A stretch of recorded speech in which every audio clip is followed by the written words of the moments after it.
Welcome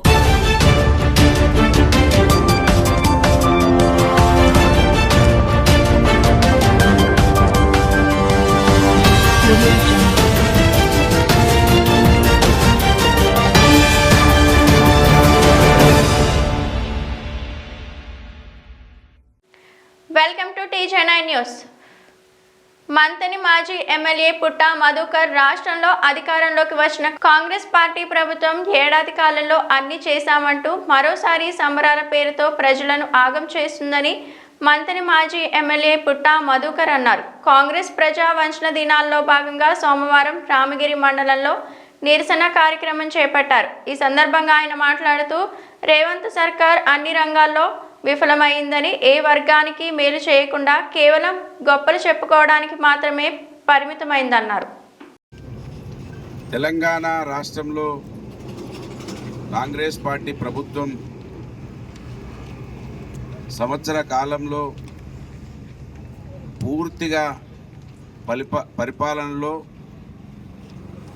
అన్ని రంగాలలో విఫలమై Congress party సంబరాల పేరుతోటి ఇంకా ఈ రాష్ట్ర ప్రజల్ని అయోమయంలోకి గురి చేస్తూ ఉన్న విషయాన్ని ప్రజలందరూ కూడా ఆశ్చర్యం వ్యక్తం చేస్తున్నటువంటి ఈ తరుణంలో ప్రధాన ప్రతిపక్ష పార్టీగా ఈ నియోజకవర్గ శాసనసభ్యుడే 420 హామీలను తయారు చేసిండు కనుక ఈ నియోజకవర్గ శాసనసభ్యుడు నియోజకవర్గాన్ని 5 సార్లు మోసం చేసి ఇప్పుడు రాష్ట్ర ప్రజలను మోసం చేస్తున్నటువంటి ఈ తరుణంలో మేము మంత్రి నియోజకవర్గంలో ప్రజా వంచన దినాలు, ఇది నిజం.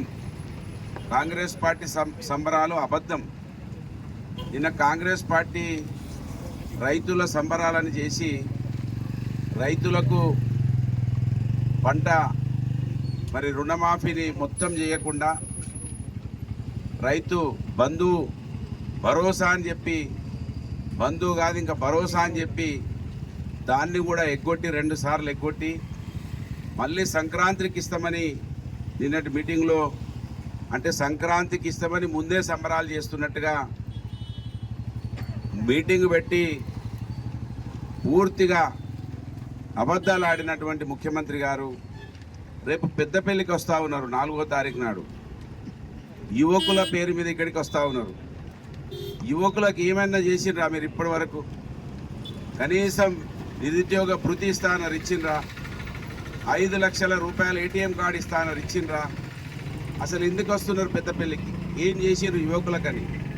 ఉద్యోగాలు BRS పార్టీ ప్రభుత్వం ఇచ్చినటువంటి ఉద్యోగాలు మీరు సర్టిఫికెట్లు ఇచ్చి, కాగితాలు ఇచ్చి, ఆర్డర్స్ ఇచ్చి అవి మేము ఇచ్చినామని చెప్పుకుంటా ఉన్నారు.